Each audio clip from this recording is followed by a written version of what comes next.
Joe Montana here. In my football days, I knew the importance of a strong defense. Now I'm sharing how you can help defend your health against pneumococcal pneumonia and invasive pneumococcal disease. Are you 50 or older like me? The CDC now recommends vaccination against pneumococcal disease. Even if you're healthy, your age puts you at increased risk and over 6 times greater risk of hospitalization with pneumococcal pneumonia than adults under 50. Schedule your appointment today at vaxassist.com. Sponsored by Pfizer. Still muted.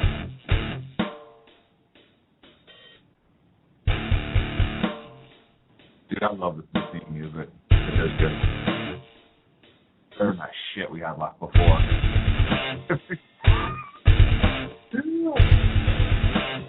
Why this one?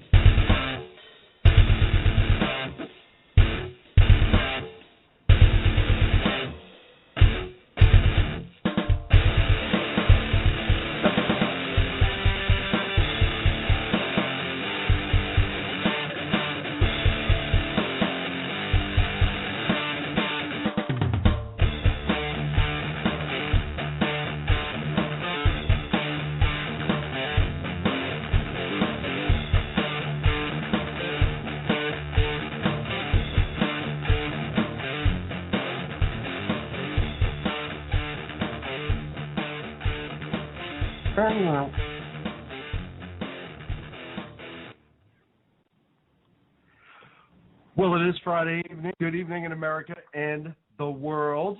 Welcome to the Sackheads Radio Show. Why not just say universe? Hello, universe. Hello, universe. To everybody out there that can hear us, which should be everybody all the time, but whatever. Phone number tonight, 347-205-9399. You can hear us through Blog Talk Radio. We're also through the Sackheads site. We're on Showcast. We're pretty much everywhere. You name it, we're out there. I don't think he's going to call tonight. I don't know. I tried to get him to. I gave him a very gentle offer. Sorry, Goose. Thank you. Both of them. Both. So I really don't. Well, let's set the tone here. So hasn't even responded to us on Twitter. No. So Chris Matthews, yes, who our regular listeners know we are at ideological war. Well, doy. And we sent out a tweet, a pretty respectful one, inviting him to call in to the show. And did you remember the specific verbiage? I believe I said, you're a douchebag. Okay. Love Sackheads Radio Show. Love Sackheads Radio Show. We go live in 35. So call in and join the show. Absolutely. What was wrong with that? Nothing, because we are going to talk about him specifically in a little bit. But the other individual also. Oh, Michael Moore. Yeah. Oh, well. But I would love for him to show up in studio, though. I have a picture of him that I want to show you and then describe it for our listeners.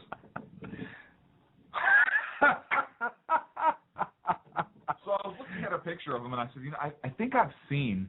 Where have I seen him before? Where have I seen it before? and then it dawned on me. Weird science. When Chet gets turned into the giant blob of poo. And I just showed you a picture. And now put a red baseball cap on that blob of Chet poo. And what do you think? I think it's dead on. Dead on. Michael Moore. Absolutely dead on. So I don't know what the rights are as far as using the pictures of Chet. We'll figure it out. But I think maybe we need to put a red cap on it, and it's a pretty accurate portrayal of Michael Moore. Well, and we'll get to Chris in a minute. No, let's talk about Michael Moore right now. Yeah.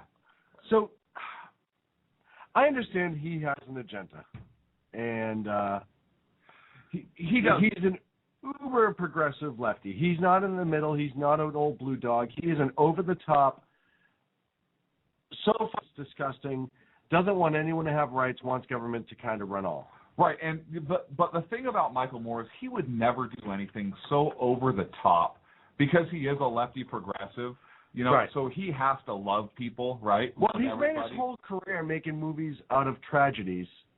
Well, yeah, but that's very Rahm Emanuel-esque, right? Don't ever let a good tragedy go to waste. Right. And but he would never advocate to do anything so disrespectful or hurtful to victims of a major event. No. Well, no, that's not true. Except for now, where he for called Wednesday to on the, his blog. he's hoping somebody will release the crime scene photographs from Sandy Hook tragedy, and that way, because he's pretty much going after the NRA, and he figures if somebody puts those pictures out there, right, then that's it. The NRA is done, because they would be so horrible. And I'll quote him. This is from his website, not mine. Because if we were to seriously look at 20 slaughtered children, I mean, really look at them with their bodies blown apart, so many of them so unrecognizable that the only way their parents could identify them was by the clothes that they were wearing. What would our excuse not to act? Now, I understand that Sandy Hook has been the spearhead of the gun control recently. And I understand why those who believe in gun control feel that that is a big point to bring up. I don't agree with it, but I understand why they're using that, because it's there, it's simple, it's a big deal. Tons of people were hurt by a disgusting, awful tragedy. Again, we don't want to blame the person. It was an act of evil. Right, we don't want to blame the person that did it. We've been using it to blame guns and everything else. Right. So I understand why they use it. I don't agree with it. I understand why the British moron on CNN does it. I get Remember Yorktown? Remember Yorktown. Do you believe that it is okay for him to request that these photos be released, as graphic and as gruesome as they are, and dredge all those memories up to push a political agenda? No. Not at all. It's disgusting to me. And it shows the mindset of the liberal progressives, that it's victory at all cost, and their willingness to sacrifice a few, and by a few I'm talking about the families of the children of this horrible tragedy, to have these children, kindergarten kids, with their bodies, as he puts it, blurred, to even have those images out to the public and re-victimize the families of those kids in that community in order to gain political points is absolutely disgusting to me. And I don't think Michael Moore has ever had to personally deal with any kind of major traumatic tragedy of this magnitude. Well, I doubt it. Because I certainly haven't, and I can't say that I had. But I don't think he doesn't care. That's the problem. And as we've proved with his, it's ideology, right? And versus the true tragedy, or the privacy of others, the feelings, all that stuff. So I'm so upset by the fact that this individual would even put this out for political gain, that it sickens me, and I'm almost at a loss for words, which is saying something for me. Yeah, that says a lot to you. It upsets me that much, the fact that he would even put this out there. And I don't even care if he's doing this just to get, like, we're discussing him right now, so he's getting his free publicity. If that's his intention, I'm going to talk about it, because it is that disgusting. I mean, the fact that he would do that, even if he doesn't really mean it, right, is disgusting that he would do this for shock value. And it goes back to that whole playbook again. I mentioned Rahm Emanuel and his whole ideology about never letting a good tragedy go to waste. This idea of parading victims and using these victims for political gain. And I think he even said in his "America Must Not Look Away," didn't he say something to the effect of that?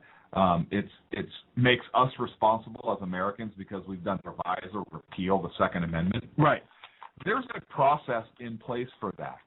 There is the amendment process to the Constitution, and an amendment has been repealed before. I'm not saying I would support a repeal of the Second Amendment. Do it. There is a lawful mechanism in place to do it. And we can have a discussion about gun rights and all this other stuff without bringing up those types of victims. That's going to be inflammatory, regardless of whatever position you're on. It has nothing to do with the gun argument. Look, it's like, okay, so what if somebody brought in horrific horrific photographs of tragedy where there were children as fatalities. Well, it's going to evoke emotion no matter what if I started for the most part. And so what? Let's have an outlaw car debate because they kill people, and look what this incident and what these vehicles did. What if we start bringing in victims of robberies, rapes, and stuff like that? Said, hey, if these people had a gun, this wouldn't have happened. Oh, we'd be crucified. You know what? Let's talk about this. There's a story out of New York today where an individual, a sex offender, he kills a woman, rapes a 10-year-old daughter out of a New York mall. He was having child pornography. He didn't have any prior record. He's not dangerous, so they released him with an ankle monitor and hang on, and some kind of house arrest or house detention, with a promise that I won't go near schools or anything else. There is coming out of, I believe it's a gymnastics class with her 10-year-old daughter. The man carjacks the couple, stabs the mother and kills her, and really assaults and rapes the 10-year-old girl, who happens to get away, and then gets flags down a passing motorist, and this guy's taken into custody. If that mother had a gun, maybe she would have been able to stop. This guy had a knife. Right. Maybe she would have been able to save her own life and spare her 10-year-old daughter the psychological and physical pain of being sexually abused and raped at 10 years old. So, you know what, you bring up a good point, and I read that story earlier, and it came to mind when you said, exactly that. So what are we going to do? Is if the right is going to play just as dirty at this, are we going to bring up pictures of victims whose lives could have been saved? Exactly. By guns? We'd be lambasted. We'd be absolutely lambasted. Or if we, and rightfully so. We line up. Rightfully so. Right. Absolutely. What is the right going to do? Line up victims of sex assaults and rapes and heinous crimes so that people could see, they should have had a gun in order to defend themselves. Well, sickening. Unfortunately, and the right wouldn't do that. I'm sorry, I keep interrupting, but I'm so passionate about this. I agree. It should be passionate because it disgusts me, and that's why I wanted to talk about it. What if the NRA would have brought up and said, hey, you know what, we want these pictures released so that we can show that if an armed guard was on campus, this couldn't have happened. So we want to prevent this from happening, so let's release those crime scene photos. What would have happened? The media would have crucified. Absolutely, it would have been disgusting, and these evil people and blah, blah, blah, blah, blah, and look at them, they're just gun nuts. Our good friend Obama 2016, who joins us just about every week now, is in the chat room. Hello. I have to say hello. I like Obama 2016. But I was just going to bring up a point, and he brought it up just before I was going to, is I understand Michael Moore doesn't represent a lot of the left. A lot on the left hate Michael Moore just because he's such an inflammatory douchebag. The fact that anybody would bring that up just shows such a sick, twisted mentality, and I would even argue cold and calculating. Very cold and calculating. It's all for personal gain. Absolutely. This has nothing to do for protecting anybody. The victims, like you said, it has nothing to do with that. It's all personal gain, so he can be even the 1% that he speaks out against to live in his mansion and have his armed guards and hire non-union employees because union employees cost too much. All the things he says he stands for, that he does the exact opposite, all for person. He's one of the world's biggest douchebags. He's a Chet. Yeah, he's Chet. My point that I was bringing up about Obama 2016 is, at least we have intelligent argument with him. He's an intelligent guy. With 2016? Yeah. Has not the same opinion we do, obviously, but and not on everything. Some things we've agreed upon. We agree on. But he presents his arguments in intelligent manners. He doesn't have to go to the extremes. That's a person, we say it all the time. I will have that discussion with you. Agree with what you want to do. I will sit and have the intelligence. That's what our country is supposed to do. That's what exactly. We're supposed to be about, And you know what? If people in Congress could behave like our like most of our more liberal listeners, and us, I think we'd actually get a lot more done in this country. Look, we welcome opposing views. That's what our country is supposed to be about. Let's talk about. Let's have intelligent ideas and discussion and debate founded in constitutional principles. Absolutely. Look, there are absolutely opposing views that are legitimate, good arguments on both sides. But I get so angry. I want to do things that I can't say I want to do because it'll come back to bite me. So that's my little rant on Michael Mueller this week, and it drives me crazy. Why stop there? What about our other friend? No, we're going to get into him. When we get into Chris, when we get into the whole Feinstein-Cruz argument later on, because he is just a whole other insane POS. And that's the only way I can put it. So most people, whether you know or don't know, this week we had the opportunity of going on the Exceptional Conservative Show on Blog Talk and on theconservativeshow.com. That is an outstanding show. If you haven't had an opportunity to listen to Ken on the Exceptional Conservative Show, he does a phenomenal job. It is an outstanding show. I enjoy listening to him. I enjoy talking with him. He's a riot, and not only is he intelligent, he makes excellent points. Excellent points. He pushes the show along greatly because we went through that 30 minutes like that. We didn't even realize it. Yeah. But he's a laugh riot. We were in stitches for a half an hour after the segment ended. Yeah. We just laughed. So it was. If you have a chance, go to his website, exceptionalconservativeshow.com. He's on Blog Talk. And we'll be posting our portion of the interview on our website, Sackheads Radio. So thanks for Ken, who is in the chat room as we speak, and we love to see him. Oh, welcome. I don't monitor the chat room most of the time because I'm like, I get too sidetracked. No. You? Yeah, I know, right? I can do a lot of things if I'm flying an airplane. I can't do anything if I'm sitting at a desk talking into a microphone. What else is in the news this week? Hey, you remember North Korea? Gangnam Style guy. Yeah, the Gangnam Style guy. That's right. He was from the South, right? But he hates America, so it's okay. We'll lump them together. Well, whatever. Anyhow. What? When they made, they dissolved, according to them, their portion of the armistice. Poster. Well, you have to put it up in the room. They dissolved their armistice. They made threats to turn us into a sea of fire, all that stuff. The rhetoric. But something's different this time because we've had this kind of rhetoric out of them before, and the government, even last week. Not to this extreme. Carney didn't really. He said, well, we're not going to antagonize. Carney doesn't respond to much. No, he doesn't. Carney. The Carney. Small hands. Smells like cabbage. Nomads, Anyhow, so this week, we've started adding more missiles. Hell of a more missiles in our defense shield.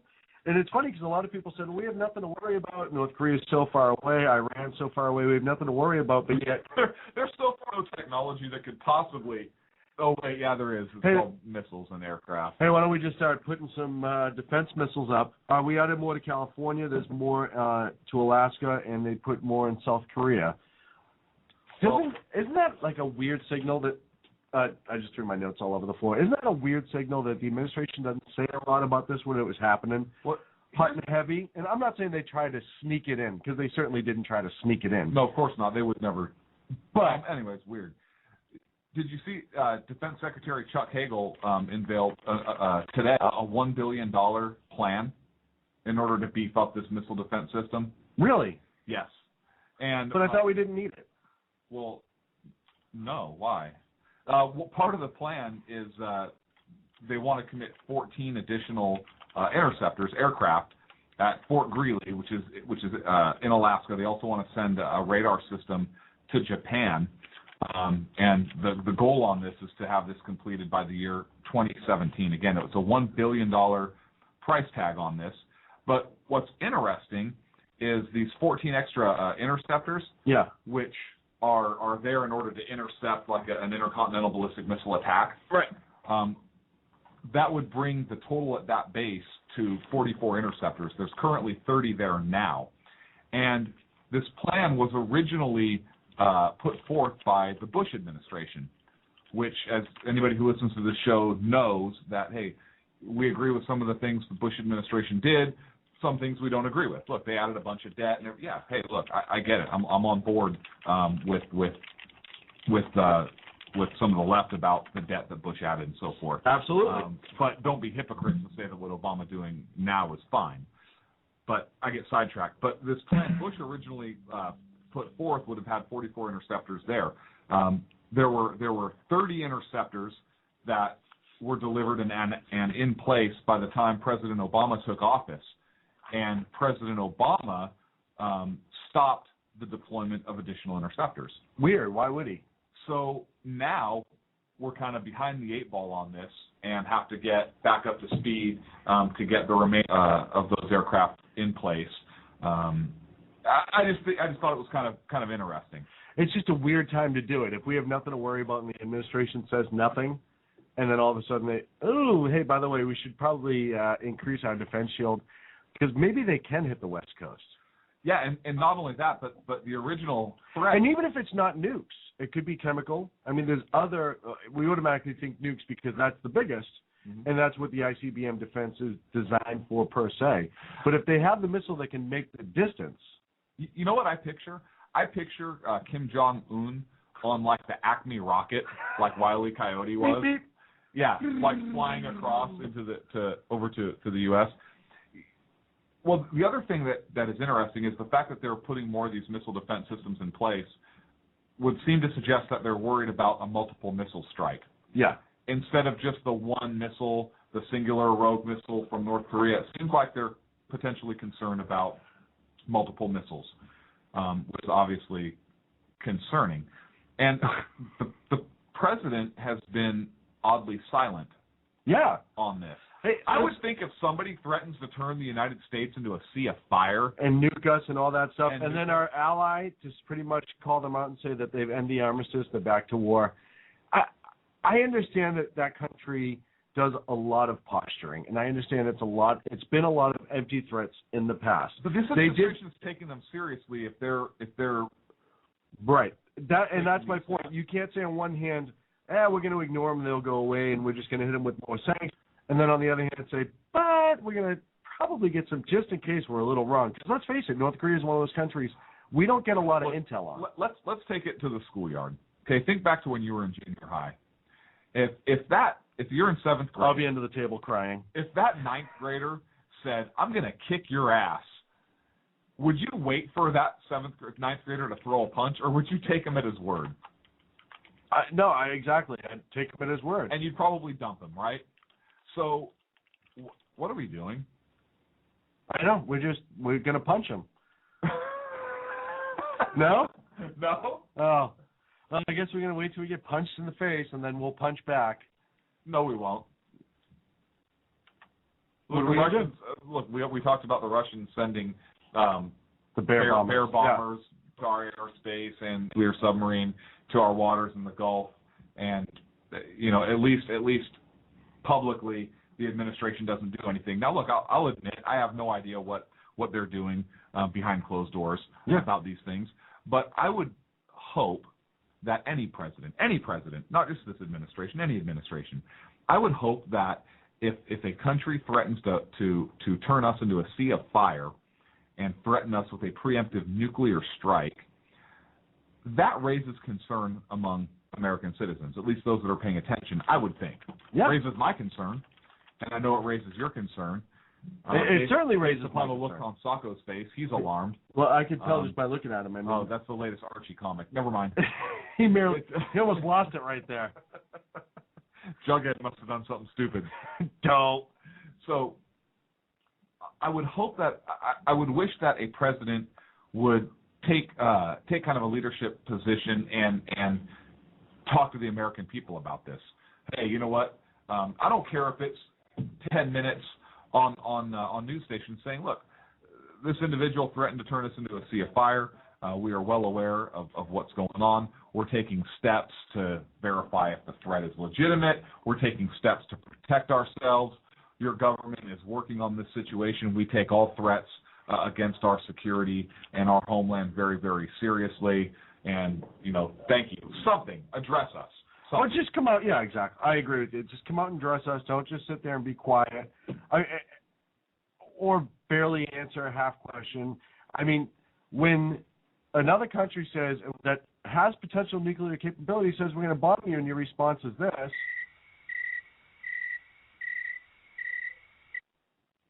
Yeah. That's not really comforting. That's the Carney at a news conference. That is the Carney conference. Anytime he's asked a difficult question. So, I mean, we'll see what's going to happen. Obviously, listen, I think one of the biggest things that's different from before is we don't know what this guy's able to do. He's crazy. We all know. Why are we not taking him at his word? I mean, I think the administration is, somewhat at least, because they're making moves, but I don't feel like they're coming out to the American people and kind of letting us know. Just be forthcoming with what's going on. What's going on. To a certain extent, hey, I can't get into all the details, but you know what? We're addressing this. We take Kim Jong-un at his word. Well, why shouldn't we? I mean, other than the fact that he's crazy, why shouldn't we? Which makes it that much worse.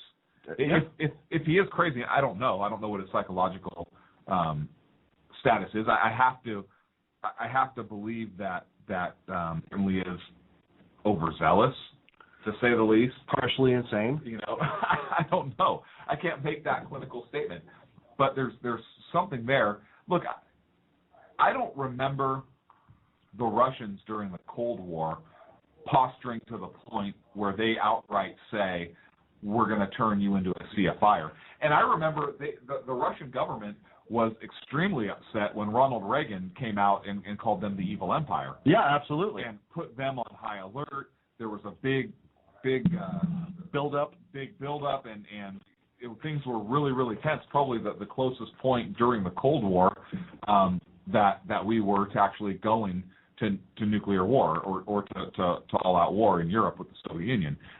And I don't recall, and I could be wrong, I don't recall them ever coming out and saying something like that. I don't recall it being that direct at all. But I also believe that the Soviets were worried about a preemptive strike on them, like Hitler did to them. They had a peace accord with Hitler, and the Germans ended up invading Russia in World War II. Right. Took them off guard. They were embarrassed by that. They didn't want to get caught off guard again. They thought America might do that for them. So I kind of understand their standoffish posture, I guess, with America at the time. But I still don't recall them actually outright threatening us like that. And that's even after the Korean air flight got shot down. Yeah. Accidentally. It drifted into their airspace. Well, and we talked about that about a month ago. So, well, listen, before we go to break, we have a couple calls on hold, so we'll try to get to them. First one's going to be Marcos, and he wants to question how the missiles are affecting our economy. So, Marcos, go ahead with your question or your statement. Right. I want to talk about the American economy and how it pertains to the missiles that are being created, and not only created but threatening the lives of people worldwide. I feel that, you know, with such great... Which missiles? Oh. North Korea's or ours? Oh, the Barack Obama's circumcised missile. And hold on. It's circumcised missile? Nope, jackass caller. What'd he say? Apparently, Barack Obama's circumcised. This caller, Marcos, apparently knows. So that Barack Obama is circumcised. Yeah. Interesting. Okay, next caller. Look, we're not going to put you on the air and let you talk about the president being circumcised like that. Hi there. So, Michael, hello. You have a question for North Korea? Yeah, that was a bit weird. My question is that with the recent missile launch in the Sea of Japan, you know, and as well as the recent threats against both the South Koreans and the United States, who do you think will strike first? Like, I mean, it sounds pretty sure to happen at the moment. Like, what do you think? What do you think is going to happen? That's a good question. We talked about it before. You know, obviously, and thanks for your call, Michael, because we're going to go into the break after we answer this. I think if North Korea is going to strike, I don't believe their first move is just going to be a launch a missile right into the United States.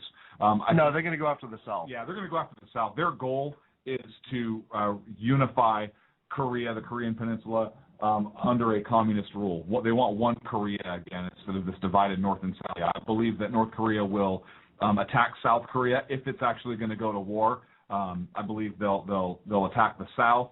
And if the U.S. gets involved, I think they're using that threat to try and maybe scare the United States or maybe this president into inaction. Yeah.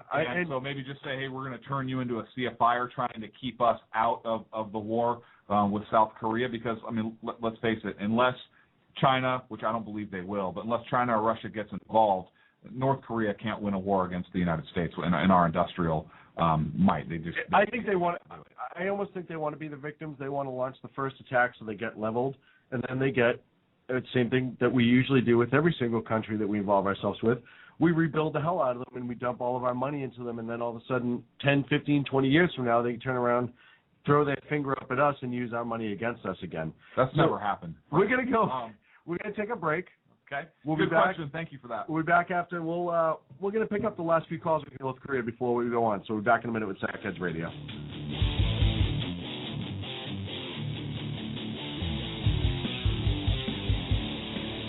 Hey folks, this is Sackhead Clint. I want to take this opportunity to thank the men and women of our armed forces, as well as our first responders, law enforcement, firefighters, and emergency medical personnel. Thank you for all you do. Thank you for making this country and our communities a better and safer place. God bless. Hello, I'm Ashley, a student at Hillsdale College. Here is Dr. Larry Arnn on why the Constitution limits government. James Madison writes in Federalist 51 that men are not angels. Their passions and self-interest often get the better of their reason and sense of justice. So we need government in order to protect our rights against those who would take them away.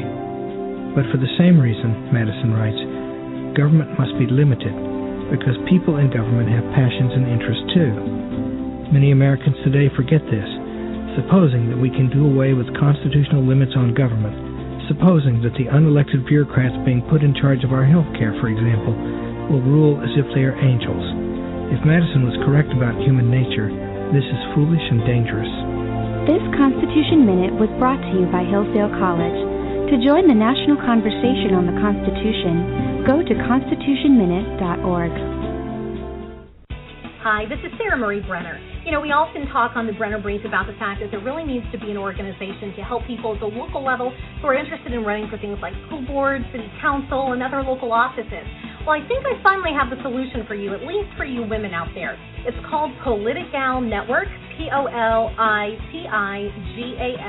Network.com. Their website's going to be launching mid-August, but they're already on Twitter at PoliticalUSA. I encourage you to follow them and become a member. Their goal is to be the #1 resource for conservative women. So if you love freedom, liberty, the United States of America, and politics, check out PoliticalNetwork.com or Twitter at PoliticalUSA. How you doing? John Grant here.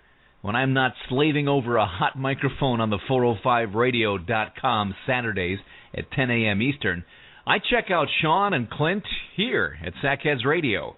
We all appreciate the best political bloggers, writers, and commentators. We either get them on our shows or we make fun of them, as it should be. So check us out live Saturdays at 10 a.m. Eastern or forever on the podcasts on the 405radio.com. Hey guys, it's Sean from Sackheads Radio. I want to talk to you a minute about our friends over at HomefrontHugs.com. They're an amazing organization of volunteers who take their time, effort, and money to take care of our troops overseas as they serve our great nation. HomefrontHugs.com. You can donate, write letters to troops, adopt a troop, you name it, you can do it. Help those wonderful folks who protect our freedoms. Go to HomefrontHugs.com. Tell them Sackheads Radio sent you.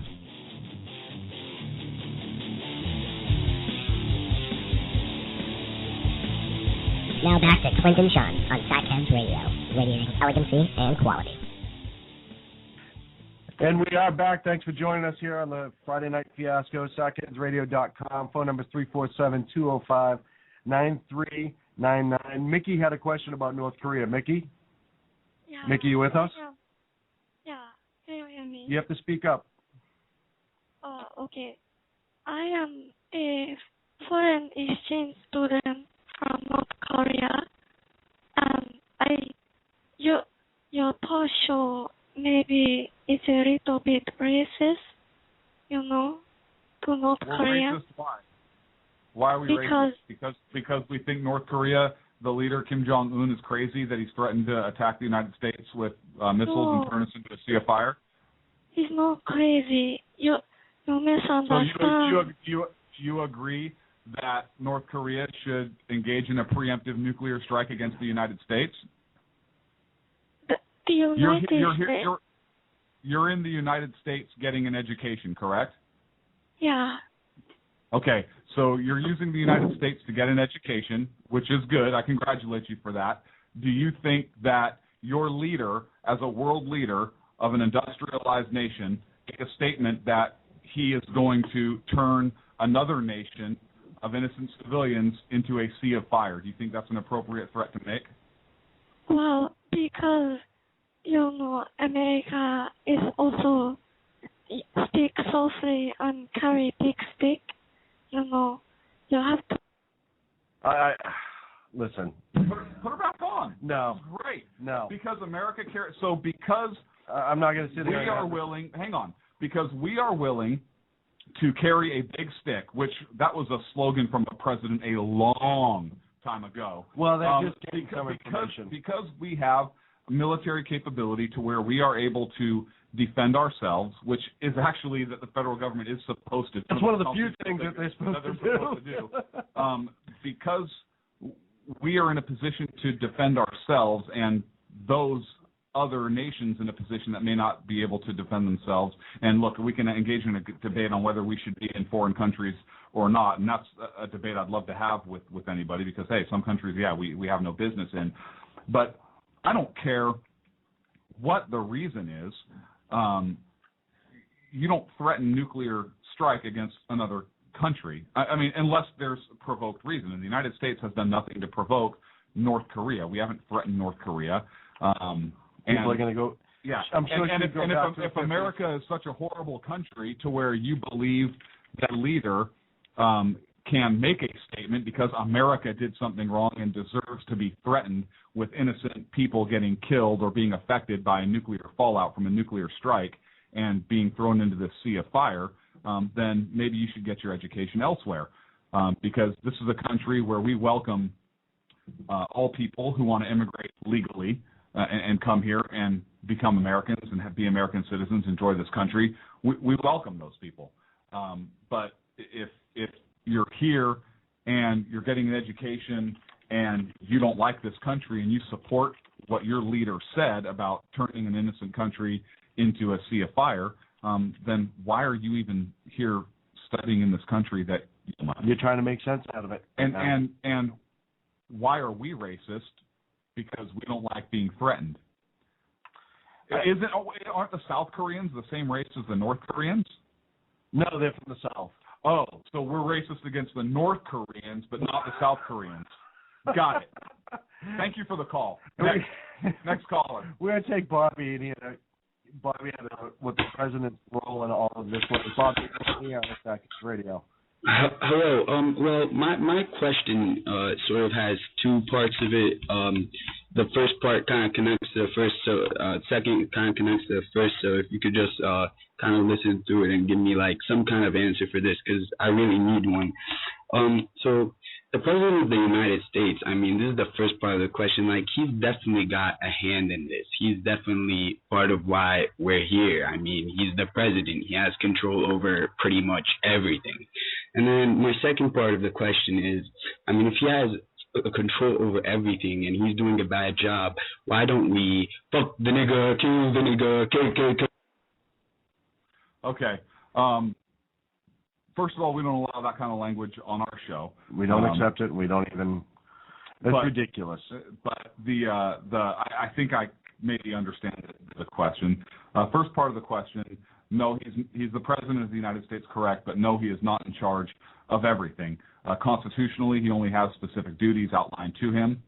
He's the executive, but Congress has a responsibility, as does the judiciary, and he does have a fair amount of power.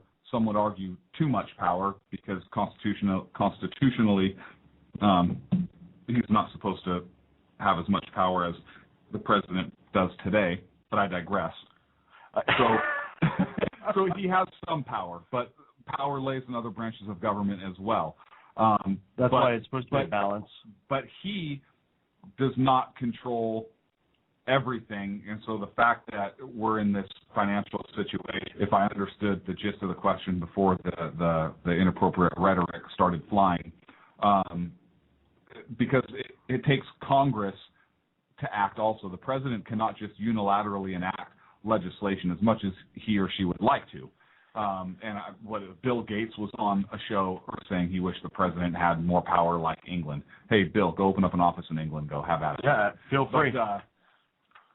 But the president cannot act unilaterally. It's unconstitutional for him to do so. And so he has to act with Congress on certain things, which is why even though he wanted to push health care, Congress had to pass it. He had to sign it into law. He can post legislation, I guess, or give ideas for legislation, but Congress has to vote on that legislation, bring it to the floor, go through the process before the president signs it into law. So I don't know if that answered the question or not. Do we have another caller waiting? No. Okay. I don't feel like taking any right now. Perfect. I know it's going to aggravate some people, but what the hell? It's our show. We do what we want. It's our show.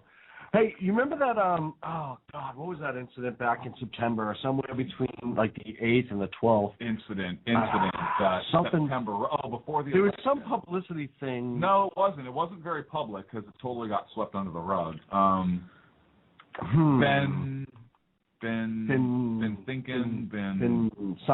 Benghazi? Benghazi, Taco. Glad one of us is paying attention. Well, you remember how that went away? It was quieted down before the election. No, not by us, but a lot of the media has just kind of dumped that and not let anything happen. So Senator Lindsey Graham from South Carolina, who we're not exactly a huge fan of. No, we're not huge fans. As a matter of fact, he's up for a primary, I think, next year, and I hope he loses his primary. But anyways. He had an interview with Fox News, and he essentially said the bottom line, they feel like they can't come forth, meaning the living victims from 9/11 in Benghazi. They've been told to be quiet, is what he's alleging, to which Jay Carney responded, I'm sure that the White House is not preventing anyone from speaking. Well, the White House can't because it's a building. Very clever, Carney. Very clever. So he's telling the truth. It does, but it does bear a question, where are the survivors from Benghazi? Why haven't they come forward? Why has their story not been told? And what should we be demanding from our government regarding this? For me, I feel like it's all too convenient that none of them have gone anywhere near the media or told their story or spoken in front of Congress as far as I've known. Listen, if it was part of an ongoing investigation, they were sequestered, if you will, or everyone knew who they were, but they would talk about it, all that stuff. I understand that. But right now, they just disappeared after 9/11. Look, here's the interesting thing. First of all, the Carney's response when asked, it wasn't. It says no. There's absolutely no way. The White House is not preventing anybody from talking about this. This is ridiculous. What he says is, I'm sure the White House is not preventing anyone from speaking. Right? Kind of a soft denial. Right. As to there is no way. Legitimately, what are you accusing us of? No, we're not preventing anybody. You know, you have a firm denial. So I found that kind of interesting. It was more of a soft denial as opposed to, hey, you're being accused by a Republican senator that you really don't like anyways of basically that we really don't like anyways. So have at him. No, I'm kidding. You're being accused basically of assisting in some kind of cover-up. And if you were really innocent, typically that would tend to anger you, I would think. But he doesn't. He says, I'm sure the White House is not preventing anyone from speaking. I found that very interesting. What should we demand? Look, I think that there's hearings that have tried to have been held. Unfortunately, I think we're in this mess where the politicians, right and left, are not going after the truth. Right. The left is trying to save political face, and the right is using it in some respects as political leverage, which I disagree with. Look, we had an ambassador, a United States ambassador, killed. We had an attack on a United States embassy, which is an act of war, if I'm not mistaken. We had an attack on a United States embassy. We lost a diplomat. Not only that, but we lost 2 Navy SEALs. We lost I would think that both sides of the political aisle would want to know the truth so that we can prevent these types of events from happening. And the public should be demanding it. Look, this was our embassy. This was our ambassador. This was an attack against our nation. We have a right and an obligation to keep an eye on the government and to find out what's going on with this. How are we going to ensure this doesn't happen again? But that's not happening. Posturing on both sides, and it bothers me. I wish that during some of these hearings, when Secretary Clinton was testifying, or former Secretary Clinton was testifying, and even afterwards, you had a lot of the Democrats that were really kind of lockstep in with the administration, and the Republicans that were completely going after her in a lot of sense. And I think it's sad that we can't even have bipartisanship with an issue like this. Right. So I think what do we demand as an American people? I think we demand that both sides of the political. I think we demand that the Democrats stop stonewalling and going along with this political agenda. And I don't think it'll happen, but I think that's what needs to be demanded. And I think that likewise the Republicans need to tell their elected officials, hey, listen, this is not political leverage. We need to get at the truth. Now the Republicans say, oh, we are trying to get at the truth. And Republican talk show hosts may say, oh, they are trying to get at the truth. Well, look, they are using this as political leverage. And I get it. That's how the game's played. The Democrats are trying to protect their interests. The Republicans are trying to exploit it because they want to take seats in the Senate. I get it. In this case, it's not right. Okay? In this case, I think politics need to be put aside, and we need to find out the truth to see what truly happened to these brave Americans who were defending American lives and lost theirs as a result. And an ambassador who died for his cause. For his country. He died serving America, whether it was part of an Obama administration that we disagree with. That doesn't matter. I don't care. It doesn't matter. It's an American. It doesn't matter. It's an American citizen. You know, the fact that, listen, we got mad that the White House was given a pass on the whole video thing, and for so long, and by the media and by a lot of people in general, and a lot of people like, there's no way that would happen. They wouldn't possibly do. Oh, wait, they did? Oh, it came out that they knew right away? Oh. Right. So we need to get the rest of the story. Oh, yeah, we need to get mad. No, we can't get mad on that because that would make them look bad. We need to get the rest of the story at this point. Benghazi should not go away. We learn from our mistakes, whether we willingly made them or accidentally made them. I said before, if the White House came out immediately and said, hey, you know what, we got caught. We didn't think it was going to happen, or the planning or the intel or whatever, but we got caught. If they had come out and said that, I would feel for them in a way, because that's all right. You owned your mistake. You probably feel awful. And I'm not saying they don't feel awful, but when you come out and you say, hey, it was some video, and people are testifying later that you knew while it was going on, and it wasn't at all involved in a video, it was an actual attack from Al-Qaeda or Al-Qaeda affiliates, and you keep going with that, and you have Ambassador Rice out there on 5 different talk shows, and that whole thing, we all know what happened. It's that point that people should be saying, hey, you know what? We do need the whole story. We need to listen to these victims. We need to find out what happened there, what they knew, who knew what. If that means they should be in front of a congressional hearing, giving their piece by piece exactly what happened, to keep this from ever happening again, that needs to be done. But if we can have the now former Secretary of State testify, why can't we have these folks testify? Well, what about this? The Space Shuttle Challenger blew up, and a commission was formed. Absolutely. Space Shuttle Columbia was destroyed on re-entry. A commission was formed, and that's 7 astronaut lives each time. A tragedy. Very much. We had an attack on U.S. soil where 2 Navy SEALs and the United States ambassador lost their lives. Where's the commission? I don't understand why. All the other stuff that this Congress wastes time with, and this administration and our country waste time on, and we can't have a commission and an inquiry on a legitimate, scary issue. I would have so much respect. I would have more respect for this administration. It comes back to principles, which we talk about on this show all the time. We need to have principled leaders in office, and principled and I get upset with this stuff. I shouldn't let this stuff get to me personally, but it does. If this administration, any administration, this administration would have come forward and said, hey, you know what? We made a mistake. Yes, we had the intel this was going on in real time. We didn't believe it would go as far as it did. We believed that the firefight would peter out by the time we could get air support in there. We made a mistake by not pulling the trigger and allowing teams to go in while that Navy SEAL was lasing the target from his position. I would think that, first of all, the American public would say, oh, you know what?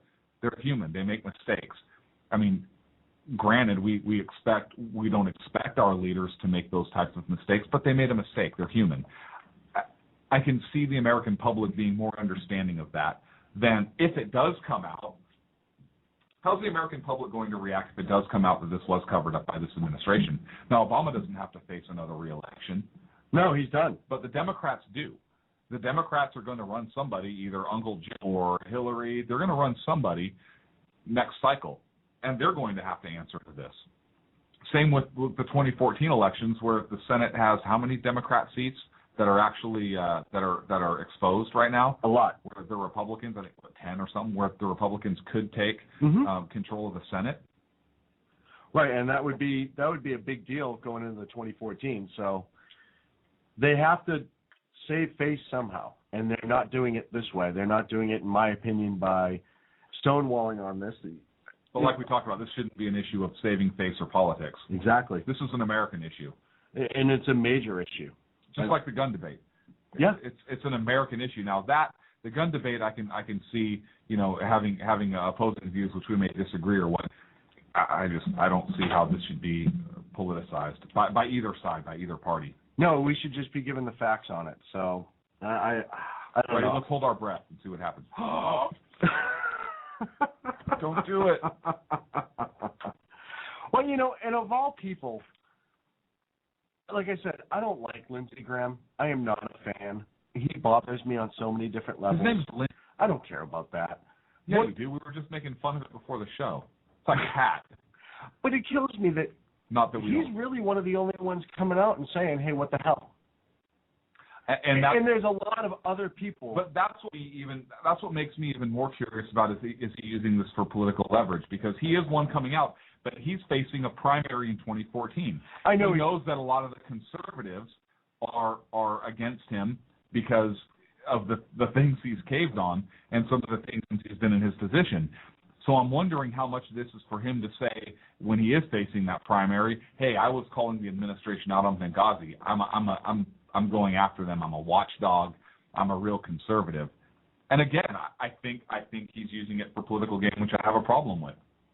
Well, and I know he was pretty stern when this first happened, and then it went away, and now he's starting to bring it back again. If he'd stayed on it the entire time, and he was like, hey, why aren't we still hearing about Benghazi? This is ridiculous. And, I'm with you. I think this is totally for political gain. I wish it wasn't for political gain. I wish I could just sit here and say, you know what, he's doing the right thing because that's his job. And as we all know, senators who do their job still get lambasted in this country that we'll talk about soon. What are you talking about? That's weird.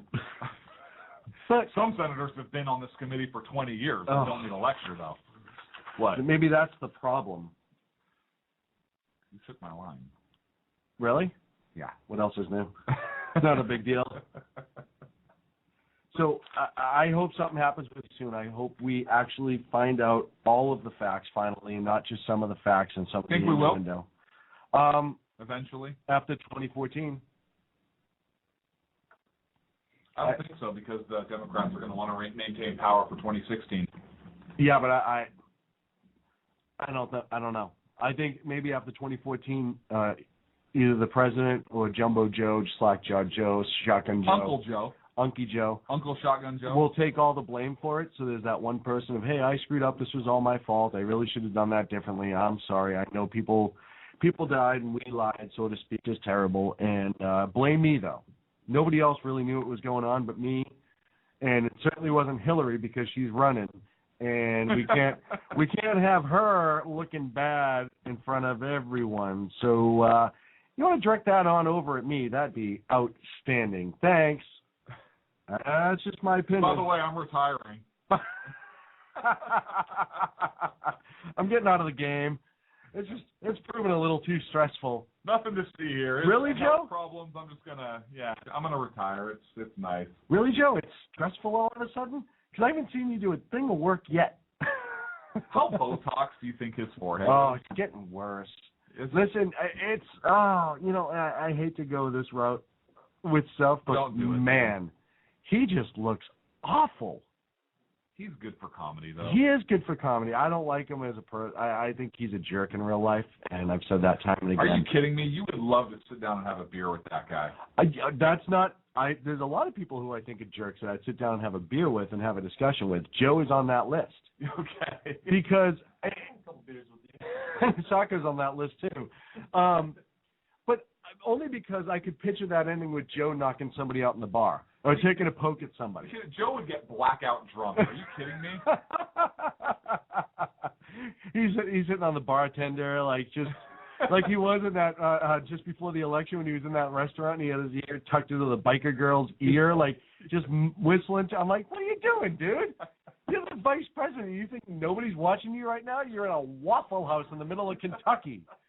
You have a motorcade. There's 5,000 photographers here, and you have some little thing in a motorcycle outfit on your lap. You have this big crap-eating grin on your face, and you're nuzzling her, dude. You've got your Born to Lose tattoo on your forehead. But here is the beauty of Biden. Everyone went, it's just Joe. Nobody was like, what a scumbag. He's a married man. How could he possibly? Nope, he got it's just Joe. Son of a. How does he do that? He is he's almost better than Clinton at stuff like that. I think he is better than Clinton. I mean, the Teflon VP stuff is just rolling off him left and right. He says the stupidest things in the world, the whole shotgun. Do you think he was like Billy Madison? Yes. Do you think like his dad was like, Joe, you need to go back to school if you want to go into politics?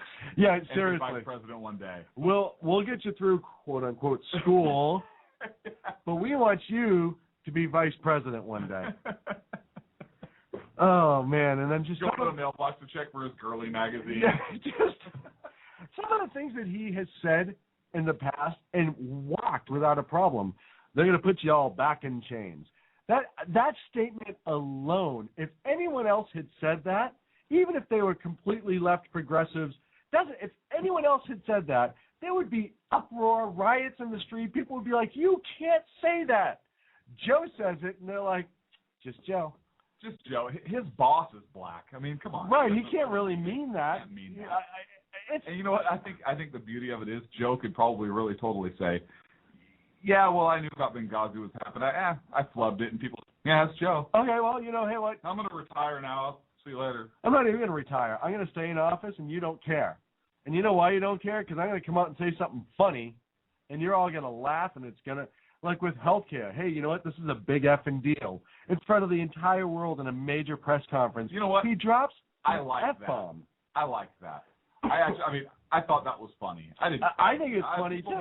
There were some people on the right that made a big deal of that. I didn't care. I was like, hey, you know what? Because for him, it is a big effing deal. Right. No, that's what he ran on. It was a big deal for him. I don't agree with it, but it was a big deal. Just the fact that he can go out there, say it in front of the entire world. Everybody was watching that night. Whether you agreed or disagreed, you were watching because you wanted to hear the president's reaction. Yeah, but you know what? He was trying to keep it quiet. He was trying to keep it light. And that's, he was trying to get the president going. I understand that part of it, but just the fact that he can go on national TV and silently drop the F-bomb, and everyone just laughed it off. I'm like, man, come on. I wish I was Joe. I wish I was Joe in my life. Hey, Joe, we're up against a break. We are. When we come back, we're going to talk CPAC. Stick with us. All right, Sackheads Radio. Oh, Neil, it's great to be with you. Listen, other senators can choose to hurl.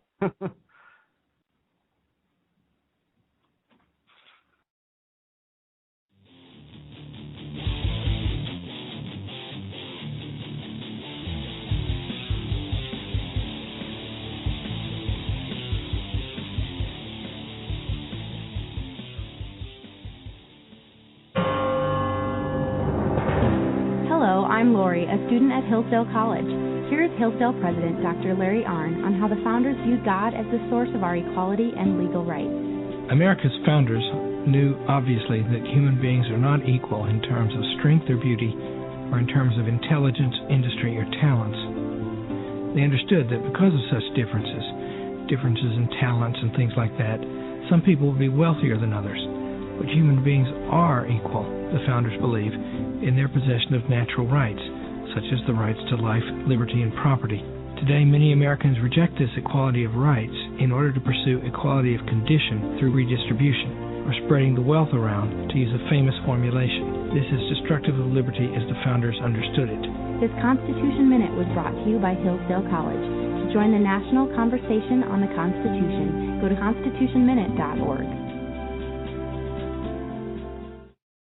Hey guys, it's Sean from Sackheads Radio. I know I've said it before. Check out our friends at conservativeoutcry.net, but I really mean it. If you want interesting and exciting political commentary and analysis, that is the place to get it. Different, always spot on, always truthful, never pulling a punch. conservativeoutcry.net. Tell Rooster to get Bulldog back on and that Sackheads Radio sent you. And also, coming soon, the Sackheads Radio Forum on conservativeoutcry.net. How you doing? John Grant here. When I'm not slaving over a hot microphone on the 405radio.com Saturdays at 10 a.m. Eastern, I check out Sean and Clint here at Sackheads Radio.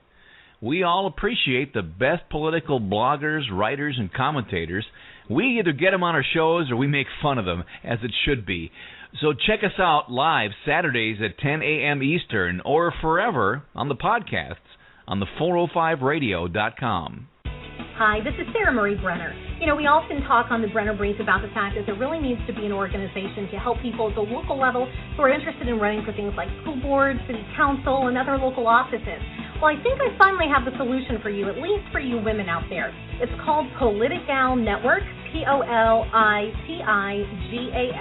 Network.com. Their website's going to be launching mid-August, but they're already on Twitter at PolitigalUSA. I encourage you to follow them and become a member. Their goal is to be the #1 resource for conservative women. So if you love freedom, liberty, the United States of America, and politics, check out PolitigalNetwork.com or Twitter at PolitigalUSA.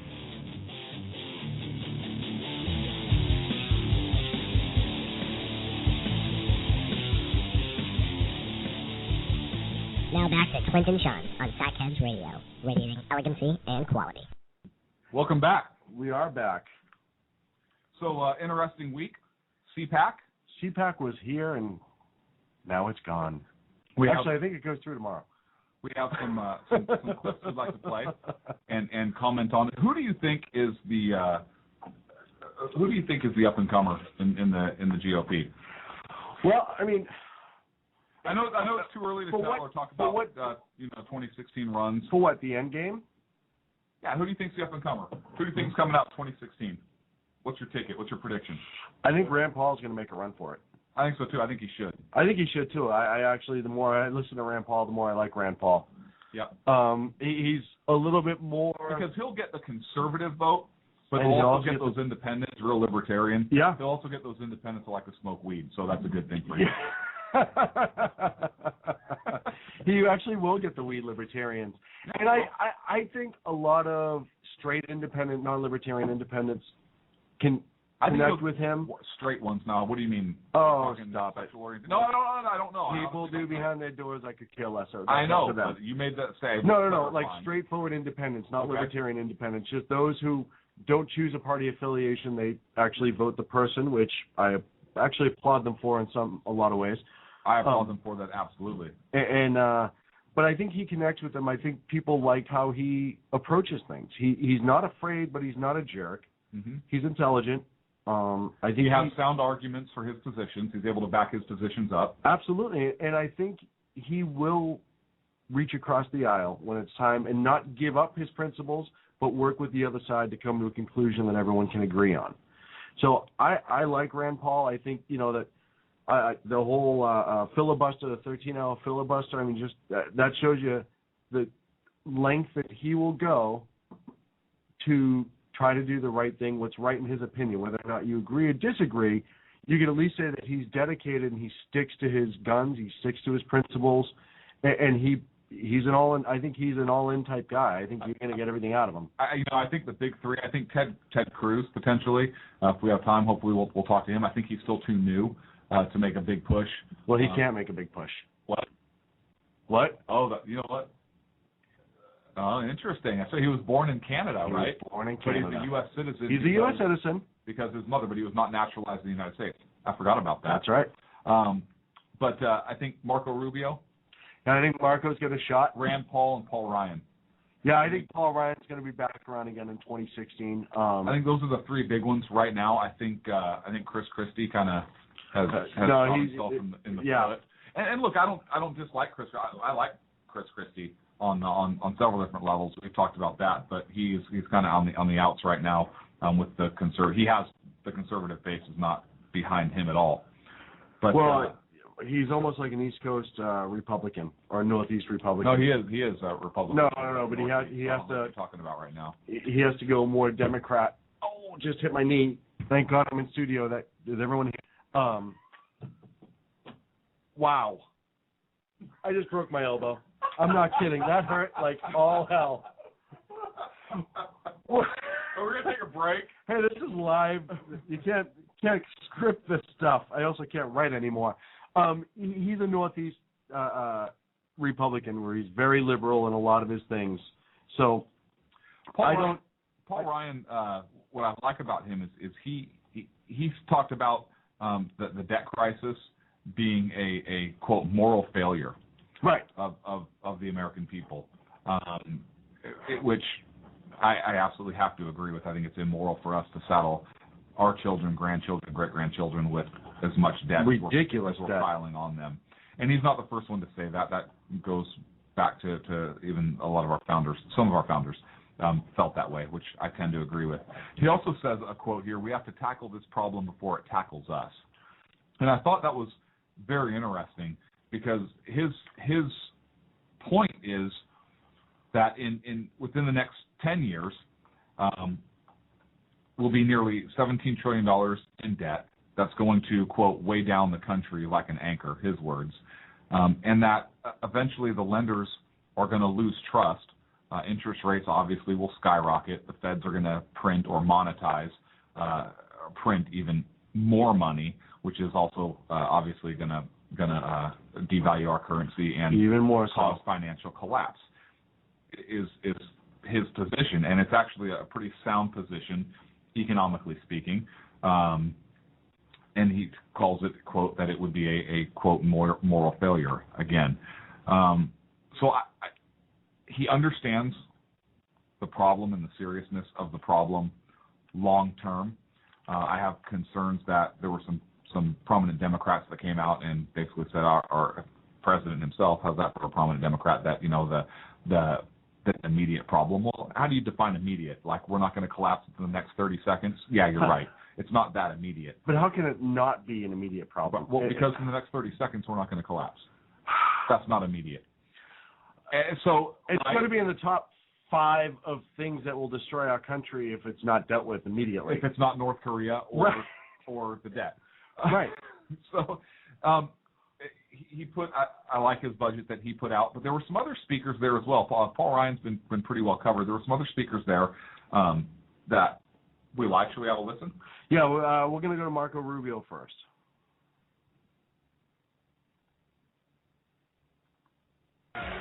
Let me just say, I love the hospitality, but this is an exaggeration.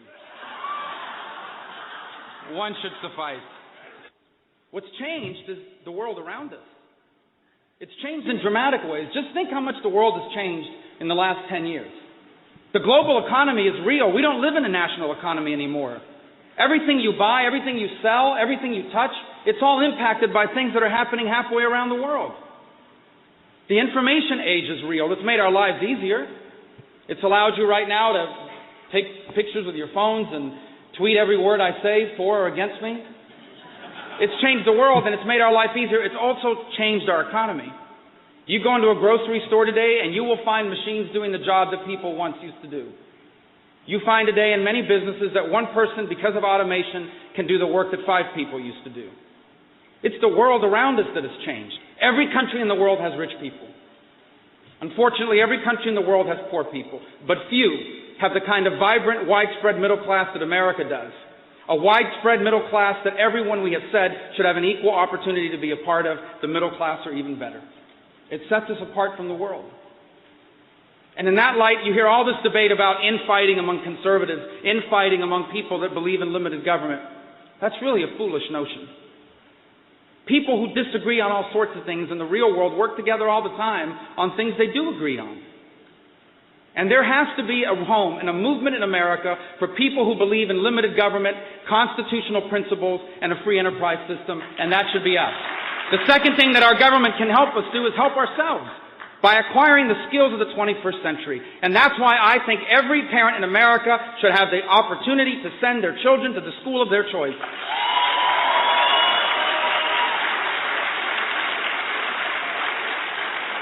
By the way, we should encourage career education. Not everyone has to go to a 4-year liberal arts college. We still need plumbers, we still need carpenters. Why aren't we graduating more kids, not just with a high school diploma, but with an industry certification and a career, a real middle-class career? So I was Marco Rubio at CPAC. He brought up a really good point, and this is something that I've talked with a lot of people about, and it's something that in this country, there was a big push in the 90s and the early 2000s that no matter what, you had to go to college. No matter what, you had to go to college. And Mike Rowe, I don't know if you know who Mike Rowe is. He was on Dirty Jobs on Discovery for a long time. But he's been making this huge push, and it kind of echoes what Marco Rubio says, to get people into career jobs, plumbers, electricians, jobs that pay well. You have to work hard and be carpenters and all that stuff. And I think that was – I really liked hearing Marco Rubio say that because I'm one of those big believers that I went to a vocational school in high school by choice. I chose to go there and learn a trade. And I think it's an experience that a lot of kids who maybe college isn't the way for them and they get forced to go to college and they do a lousy job and they have no interest in it, and then they get out and they don't want to work in the field they have a degree in because they hated it from the word go. And I had a lot of friends that probably would have went that route. And now they're in debt for student loans and so forth. Right, that they don't want to use. And I have a lot of friends who went to the vocational school who now still work in the trade, and it's 20-something years later or whatever it is, and have a fantastic job. Some of them have their own businesses or really high-end. So I was glad to hear him say that because I think that's something that's not highlighted enough in this country. I agree. And if they're going into this trade and now they have their own business like many of your friends do, they're growing the economy. Absolutely. They're opening a business, they're paying those taxes, they're hiring employees, other people that are able to trade, and it grows. One of the things that I liked primarily about what he said is for parents to be able to send children to their school of their choice. And I really like that because I enjoy the charter schools and the private schools because I think it forces competition to the public schools. I don't have any problem with public schools. I have problems with some of the curriculum that's being taught in some of the more liberal states, obviously California being a prime example. However, I believe public schools should be run at the local level. Right, local and state level, yeah. Right, know what their needs are. But the fact that giving parents choice, I think what that forces is public schools to perform at a higher level. Absolutely. Because if parents are sending their schools, because if the public schools aren't performing at a certain level or are not conducting themselves appropriately, the parents can choose to send their child to a charter school or another school, voucher system, whatever the case may be. And that school that's not performing well is going to lose funding because they get paid per student that's there. I think that's a good thing. Why don't we want competition when it comes to our children's education? It's crazy. It's just absolutely crazy. We talk about the Northwest Ordinance on this show all the time, a fair amount. And no, all the time. All the time. And one of the things is, hey, look at education shall be encouraged, forever encouraged, because this religion, morality, the education is so important for a people to be able to maintain the liberties that we have. Mm-hmm. I would think that you would want that competition to make it better. But I understand that that competition flies directly in the face of the progressive left's idea of the administrative state, where the government and the administration of that government is responsible for that aspect, most aspects of daily life, and taking that individual choice and competition out of it, such as the free market and these other things. But I really like what he had to say on that. I also liked what he said about the conservatives and the infighting. And I don't know that there's a lot of infighting amongst conservatives. I think there's a lot of infighting between conservatives in the Republican Party and some of the older school Republicans that have fallen into this career politician. We're playing the game, and so we've become more progressive. I have a major issue with that, and John McCain is a prime example. Yeah, absolutely. I'm a big fan of term limits for everybody. Yeah. Senators, House of Representatives, members, and President of the United States. Big fan of term limits. I don't think it's good for politicians to be in there as a career. I think. And who was the last guy you just mentioned? John McCain. Yeah, was that from his speech at CPAC? That was I don't think he was at CPAC. I think he was. That's weird. I think he was having a conversation with the refrigerator. Man, he just needs to just retire. John, listen, I appreciate your service. I think it's amazing that you chose to stay in a camp longer than you needed to. I appreciate everything that you've done for this country. Arizona is a wonderful state to retire to. I've heard nothing but great things. So's Florida. Just go. It's okay. But nobody's going to look bad at you if you just turn in your business executive washroom privileges and just go retire and just stop effing things up all the time. Look, another career politician. Again, like you said, appreciate your military service. Absolutely.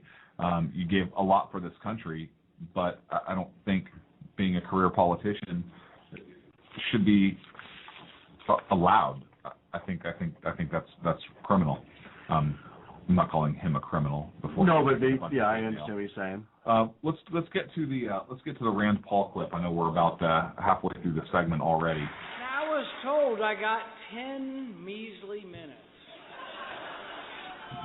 But just in case, I bought 13 hours worth of information.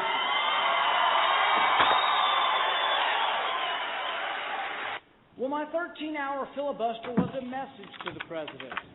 Good intentions are not enough. The GOP of old has grown stale and moss-covered. I don't think we need to name any names, do we? Our party is encumbered by an inconsistent approach to freedom. The new GOP will need to embrace liberty in both the economic and the personal sphere. The Facebook generation can detect falseness and hypocrisy a mile away. I know, I have kids. They are the core, though, of the Leave Me Alone coalition. They doubt Social Security will be there for them. They worry about jobs and money and rent and student loans. They want leaders that won't feed them a line of crap or sell them short. They aren't afraid of individual liberty. My 5-year budget will create millions of jobs by cutting the corporate income tax in half,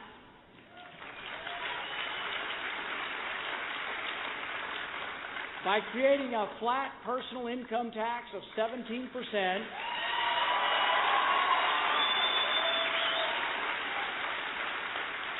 and cutting the regulations that are strangling American business. Well, you didn't wait for the applause for that? Are you kidding me? I figured we were going to applaud. I can't believe you cut the applause for that. I'm sorry. You know, when I was looking at the show schedule, I figured we were going to be really tight on time tonight. I was wrong. Look, one of the things I really enjoyed here, first of all, was making the quip about the bought 13 hours of worth of material. The outstanding job. Great attention grabber. Second of all, he said he wanted to cut the corporate income tax in half. We have one of the highest in the world, if not the highest, I believe. In the world, I think we're number one right now in the world. And people on the left will say, well, but they have all these loopholes, and you know you know what? Hey, let's give them let's cut their corporate income tax in half, like Senator Paul said, and maybe close some of those other loopholes. I would be okay with that. The other thing I like is that flat tax. Yeah, 17%. I can deal with that. 17%. Yeah, let's drop it to 10, but 17. And then talking about cutting regulations, which obviously, as a conservative, it just needs to be done. I'm absolutely for, but I'm trying to hurry through this because we have a very important guest. We do have a very important guest, and on the phone with us right now is Ken from the Exceptional Conservative Show. Sorry, I didn't have enough coffee tonight. Ken, how are you, buddy? Hey, just fine. Listen, I am so glad that you all are talking about CPAC because I've been broadcasting there, been an attendee for the past couple of days, and never has so much flesh been on the floor. Beautiful women, absolutely gorgeous women. So, are you? Hey, hang on, Ken. Now, tell the truth. Tell the truth.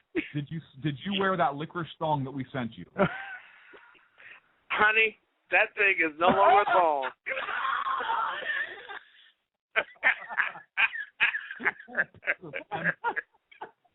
Ken, I don't want a picture.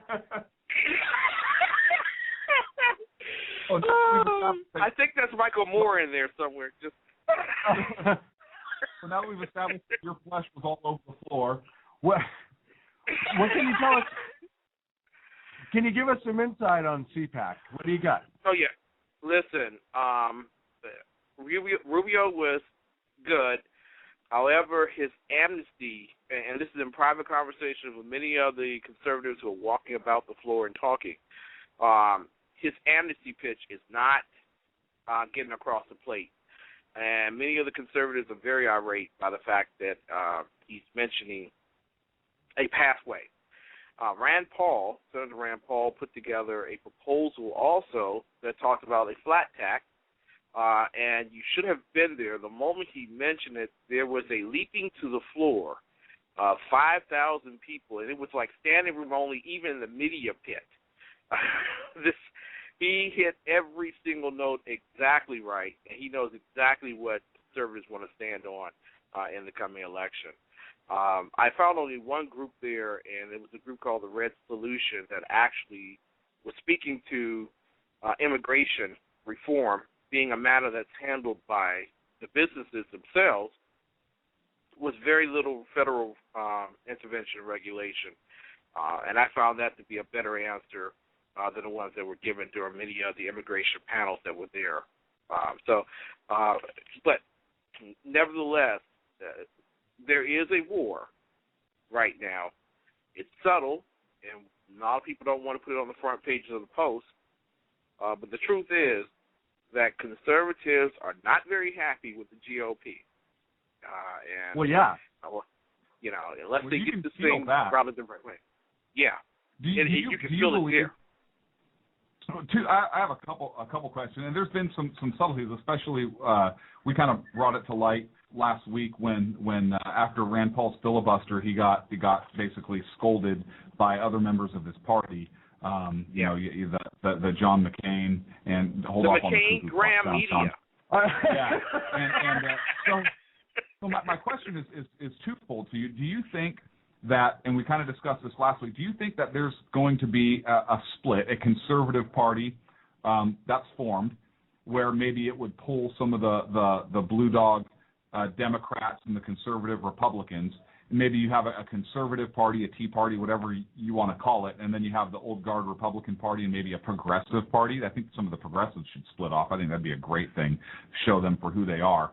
And my second part of the question to you is, who do you think is going to be the rising star in the GOP come 2016? Do you think it's going to be a Marco Rubio because he can pull some of that Hispanic vote with his pathway to citizenship, or do you think it'll be like a Rand Paul who can really energize that base and probably pull some of those libertarian independents as well? No, I think you're right on point there with both of those particular questions. I think the people are served. Yeah, that's why I listen. I'm sorry, I didn't mean to interrupt you, Ken. Hey, Ken. Hey, Ken, welcome to my life. This is every day for me. You're always right, sir. You're always. And we can end this phone call right now. There you go. We just heard it. No, I want to get your thoughts on this. I'm curious. So in all seriousness, the two men who incredibly are most spoken of, one by the establishment, Senator Rubio, as the potential nominee, and those by conservatives and libertarians, Rand Paul, were back-to-back. Mm-hmm. Rubio received support. Of course, people were pleasant and they enjoyed some of his patriotic rhetoric. But the heart is with Rand Paul. If you can feel it, it was like, let me see. It was like Reagan entering the room. And I'm not making a comparison of he to Reagan, but the first time in 1984 when Reagan won re-election and he came into the ballroom and you could just feel everyone saying, yes, we got something here. They felt that on electricity? Thursday. Yeah, it was total electricity. That's been missing from the GOP since Al Gore decided not to go to Florida and really count the votes. Well, he was busy inventing the internet. Now, I hate the fact that the Republican establishment runs people that they think are winnable, as opposed to people that are truly principled leaders and stick to the conservative philosophy. That being I agree with said, you, but can I say this real quick? Sure. As much as people like to say this because they're really on this get a Hispanic to be your best friend kick, the bottom line, this identity politics, adopt a Hispanic. This highway was paid by a friend of a Hispanic. The I can't identity wait till that soundbite gets replayed. Yeah. We'll call it the That was said by the exceptional conservative. You can listen to him Monday through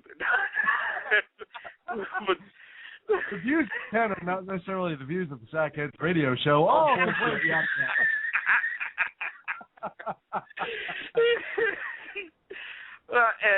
And listen, one of my best friends is Hispanic. So the thing is, that was outstanding. I love when people say that, like you're gonna get a Nobel Prize for that. Anyway,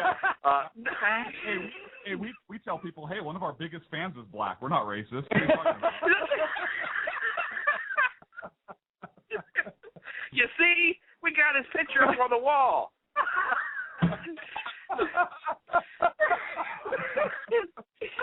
You want his email address? Oh my God! I'm telling you all, it is difficult to do serious talk with these guys. They are so great. So they know my heart. But in all seriousness, on this issue, Rubio is not winnable. Well, first and foremost, because he joined the Gang of Eight. You don't do that if you're conservative, number one. And then number two, his voting for Hagel does not sit well with members of the military and conservative elite. Not very happy with him. This whole idea of trying to do identity politics is not going to work.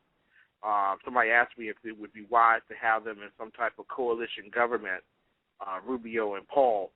No, it's good to have Rubio in the Senate, and it'd be far better to have Paul as president. But the bottom line is that you're beginning to see that the papers may be served in 2014, and if they don't win back the Senate, the divorce papers will be final in 2016. I can assure you that. I like it. I think I would like. I tell you, I would like to see a Paul Ryan ticket. Yeah. Ooh. In that order, I'd like to see Paul as Rand Paul as the headline for president, and Paul Ryan as the VP again, nominated. Okay, let me tell you why that's not going to work. Ryan screwed himself this week coming ahead of CPAC releasing his budget. His budget doesn't really cut anything, and it does raise taxes. We were just told a few weeks ago by Boehner that they were signing on to the pledge to be true conservatives and not raise taxes anymore. That's not what the Ryan plan does. So whoever is going to run next year with, in 2016 with Rand Paul, so we might as well forget all the, maybe he will he will be running in 2016. Whoever's going to run with him is going to have the same type of platform, and is going to have to agree to the same principles as Rand Paul, forgive me. I would hope so, but the reason I threw out the Paul Ryan, besides the fact that his first name starts with Rand Paul's last name, and that'd just be kind of cool. But the other reason we vote around here. The other reason I threw that out there is I think the fact that he put a budget out ahead of the Senate Democrats and talks about the balanced budget in 10 years, I think that would draw some of the more traditional Republicans that Rand Paul may not be able to get himself. Yeah, not see, the problem with Republicans, but like the McCain Republicans. Does that make sense? Well, no, I think the McCain-Graham Republicans are more likely to vote for the Democrat plan of just automatically raising the taxes $1 trillion and just getting it off their lap and saying that they didn't have the power to do anything. Some of the establishment have just given up. I had an interview this week with a congressman who's running for the U.S. Senate out of Georgia, and let me see what his name is. Just real quick. Let me just do this. Congressman Paul Brown, out of Georgia, and he made it very clear. There's no way that they have the votes to overturn or get rid of Obamacare, which was one of the principal things in the Ryan plan. And there's nothing there that they can do in terms of getting the Senate to do anything else but raise taxes. So the bottom line is, I believe that McCain and the McCain-Graham media will begin hopping on board a compromise agreement in which they raise taxes maybe another $500 billion and also raise the deficit ceiling and say that, if only we were a little bit more fiscally conservative and people would get along with us better, we would have a chance. Basically, if only we had balls, we'd be able to do something else. Yeah,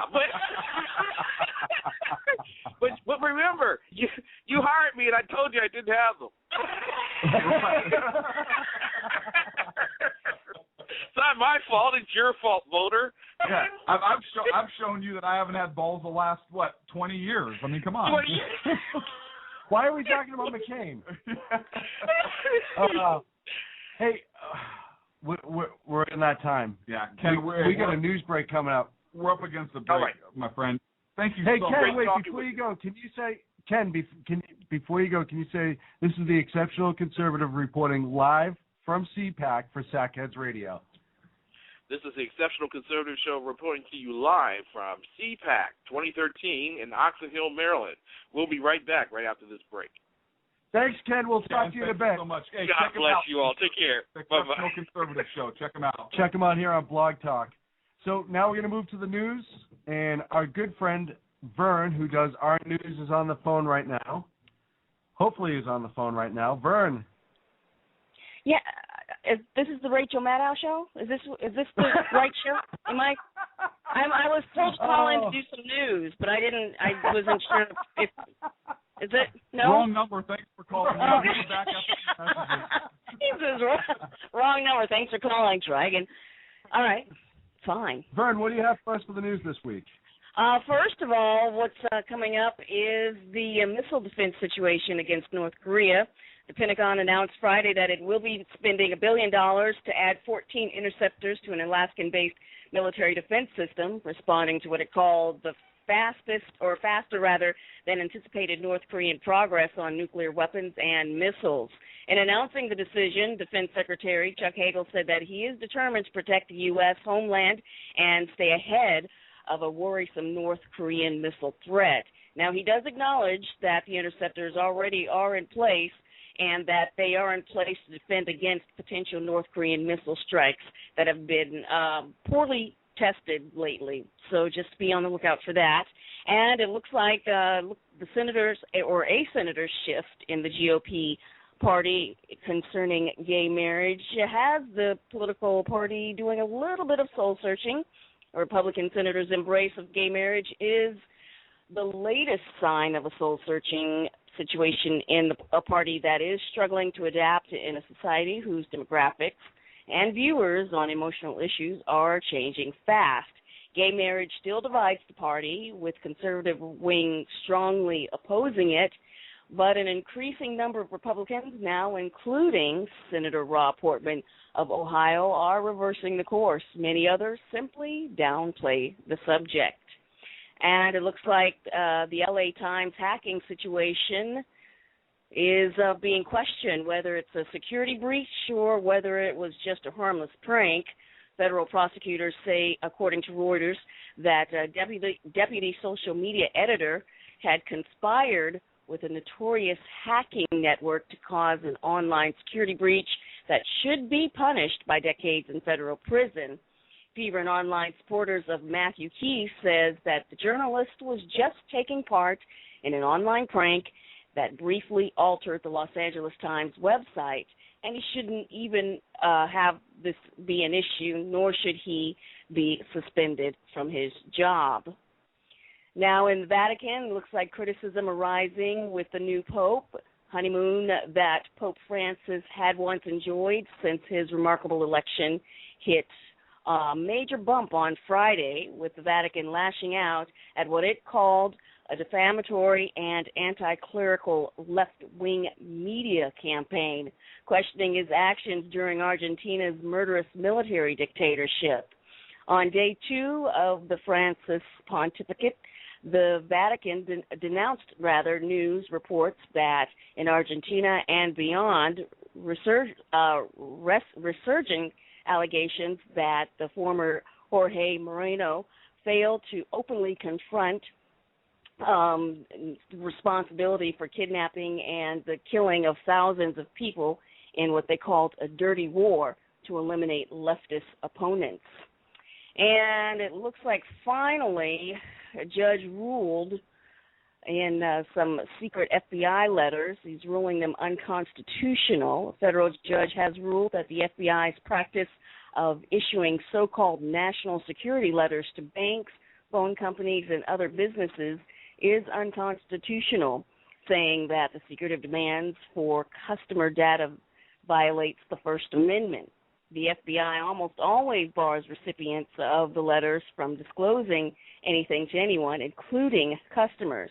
They say that they have even received the demands, according to the U.S. District Judge Susan Ilston. And she says that in a ruling that was released Friday. And so wait a minute, are you telling me, Vern? Are you telling me that the FBI did something they weren't supposed to do? How did that possibly happen? It's the FBI. They never do anything wrong. You heard that? You heard nothing from. Look, I just report the news. Okay, fine. Ladies and gentlemen, Vern reporting the news for us tonight. Thank you so much, Vern. Thanks, Vern. Thank you. We'll be back in a minute with Sackheads Radio. It's not like the FBI would ever do anything like that, would they? Would they? There again, Cynthia Tucker. I really. Oh, hold on. There we go. What are you looking at me like that for?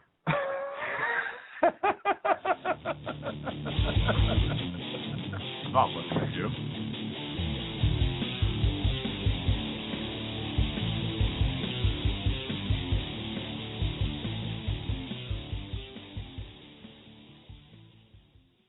Hey, if you care about what's going on in the world, you cannot afford to miss my show. Hi, this is Andrea Kaye, your host of The Andrea Kaye Show. It's not always about the money. Okay, it is always about the money, but it's also about politics, pop culture, and you. The only thing street about this show is the smarts. There's a reason they call me Dynamite in a Dress, and you'll find out why when you listen Tuesday mornings at 10 on Financial News and Talk. Hello, I'm Paul, a student at Hillsdale College. Here is my professor, Dr. Larry Arnn, on the separation of church and state. America's founders believed in the separation of church and state, in that the country was not to have an official religion or an official sect.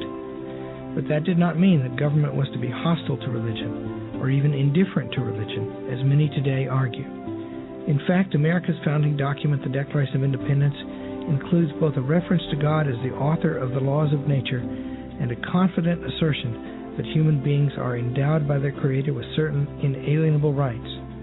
Far from being hostile or indifferent to religion, America's founders understood the theology of the Declaration to be an essential part of the education of citizens. This Constitution Minute was brought to you by Hillsdale College. To join the national conversation on the Constitution, go to constitutionminute.org. How you doing? John Grant here. When I'm not slaving over a hot microphone on the 405radio.com Saturdays at 10 a.m. Eastern, I check out Sean and Clint here at Sackheads Radio. We all appreciate the best political bloggers, writers, and commentators. We either get them on our shows or we make fun of them, as it should be.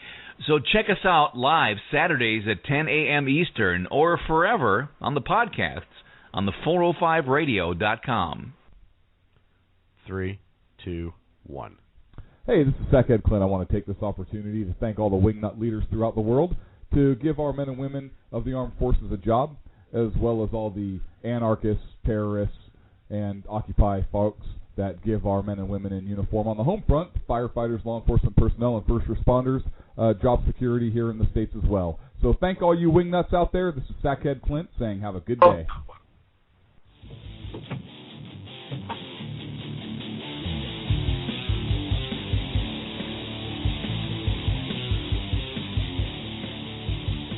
Now back to Clint and Sean on Sackheads Radio, radiating elegancy and quality. Welcome back to the Friday Night Fiasco with Clint and Sean, Sackheads Radio. What was that? I don't know. Hey, we only have a... Hey, was Barry White in here? Who was that? Who was that handsome man? Wow.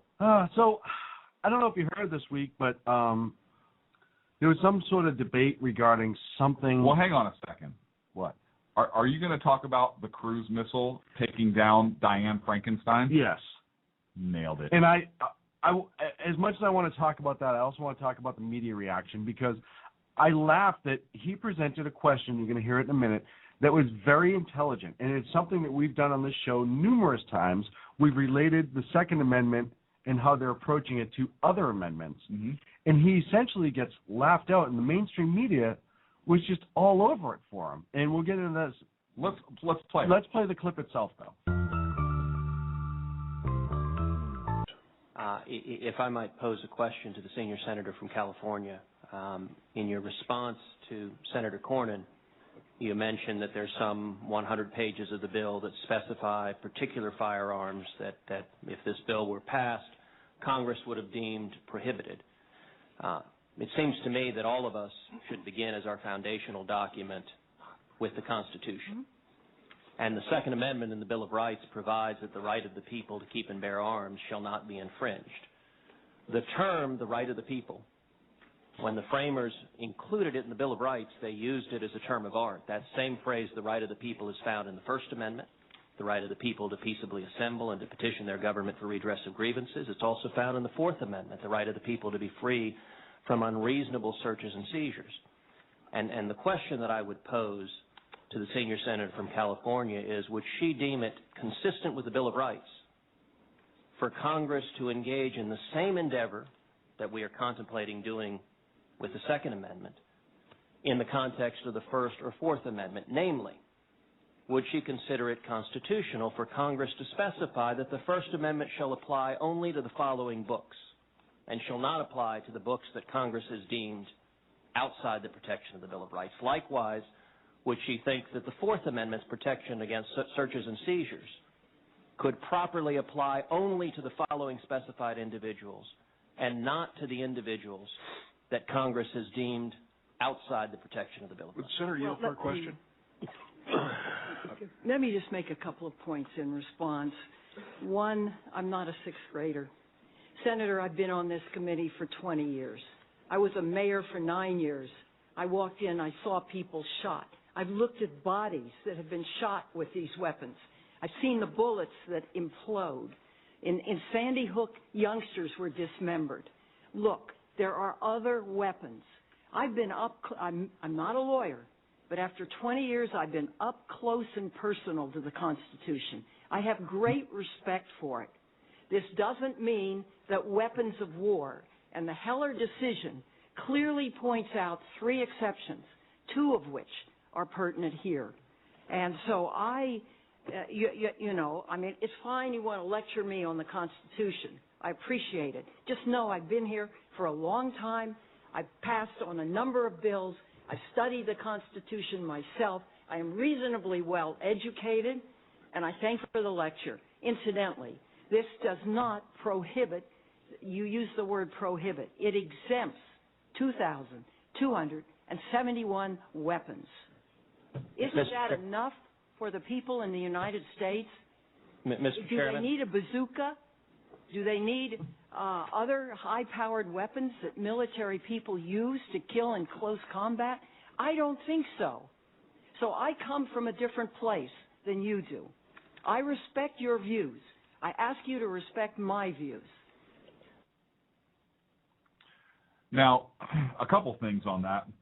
First of all, if she really were a student of the Constitution and really knew the Constitution, I think a more appropriate response to Senator Cruz would have been, well, Senator Cruz, your example about the First Amendment is invalid because, as you should know, the First Amendment says specifically that Congress shall make no law respecting the establishment of blah, blah, blah, which would outright prohibit us from doing so in that. But let's a Fourth Amendment argument, or he could have put another argument in play there.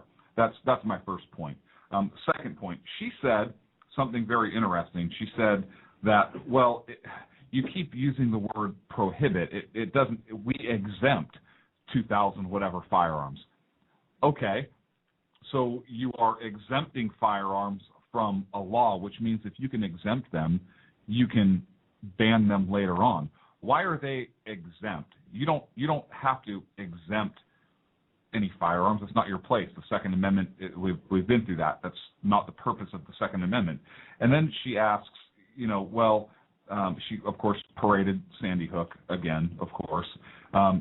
She says,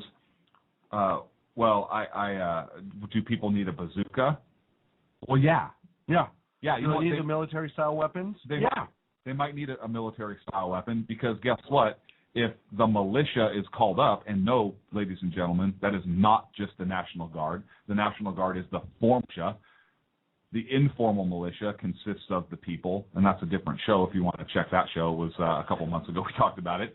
But yes, that militia, the people, can be called into service and do need to have military-style weapons in order to defend the homeland as well as protect against a tyrannical government. Not saying that this administration or this government is that government, but governments can become tyrannical, and so the Second Amendment is in there to protect the people from that overpowering government. Another thing she said, she's been there for 20 years.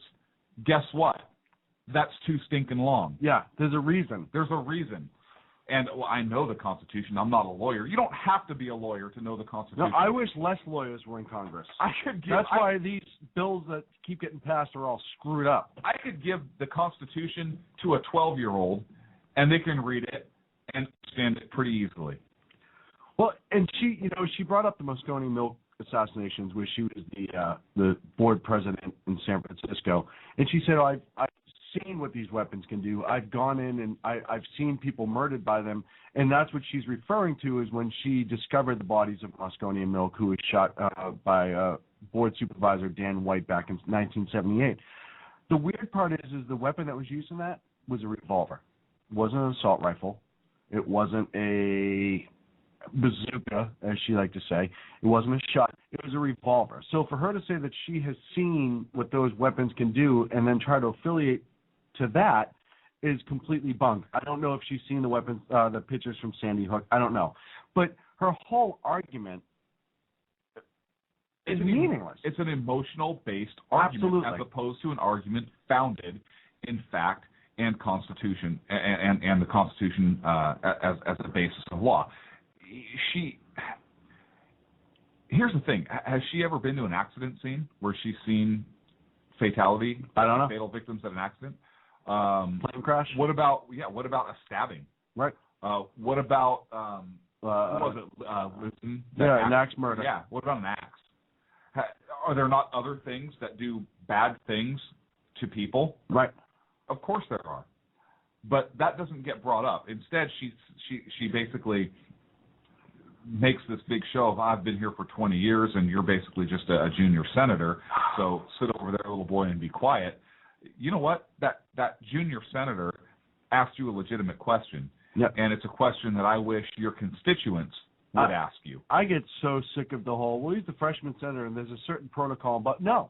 He gets elected by his people to represent in Senate, rather, and that's his job, and he's doing his job. Then he got slammed by a lot of people all the way around, including Cuckoo Clock, and he was on Cavuto today answering that, and this is Senator Cruz on Neil Cavuto on Fox. It's great to be with you. Listen, other senators can choose to hurl whatever insults they like my direction. I have no intention of reciprocating. 26 million people in Texas expect me to come here every day and represent them, and in particular to raise the sorts of questions that I raised at that hearing, which is, what are the limits of the Constitution? And I got to tell you, there are a lot of politicians in Washington, both Democrats and Republicans, who have lost sight of the constitutional limitations. I have to tell you, the reaction at the Judiciary Committee hearing when I raised the textual limitations of the Second Amendment and the Bill of Rights, those reactions were reminiscent to Nancy Pelosi's reaction when she was asked, where in the Constitution is the authority for Obamacare? And her answer was, quote, are you serious? Are you serious? So, and, you know, he even got crud for being, again, Cuckoo Clock, and it never ends. And he shouldn't have to go on and defend like this. He shouldn't have to, but he did. And why? Because he's the freshman senator, or he was out of line, or who is he to talk to her like that? And he doesn't know what he's talking about. But at least he's defending. He's not just laying down and saying, yeah, well, gosh. Right. He's standing up and saying, no, this is my job. But one of the things that he said that I love is, you know what? Other senators can throw out insults. I'm not getting involved in that. That's not what I do. So if they want to do that, that's fine, but that's not what's going on here. So finally, we get to our favorite person to be at ideological war with. You want to talk? Call in tonight? No. And we tweeted him, but he still wouldn't call in, which is fine. Here is Chris Matthews' rant about Ted Cruz, and if I explode by the end of this, you'll know. There again, Cynthia Tucker, I really want your thoughts and feelings of this. I don't understand how people can elect somebody like Ted Cruz. Here's a guy so far right, so unlimited in his notion of the Second Amendment that anyone should be able to have any kind of gun, and anybody that says you can't have any kind of gun is somehow limiting their rights under his view of the Constitution. In other words, Matt Dillon, Wyatt Earp, anybody ever said leave your gun out of town on the way into town had to be stopped in their tracks, because his view of the Constitution is the bad guys, the guys in the gangs, they had a right to carry their guns anywhere they wanted, any kind of gun they could get their hands on. And then he challenges a grown-up again, Diane Feinstein, who I have enormous respect for, who watched her mayor die right in front of her, who's dealt with criminal matters her whole career. She's an expert on criminality, and have her lectured to by this far-out character. Your view of what this has come to, this gun discussion. I think it's so polarized between the middle, reasonable middle, and the far right, it's hopeless. Because he's not polarized.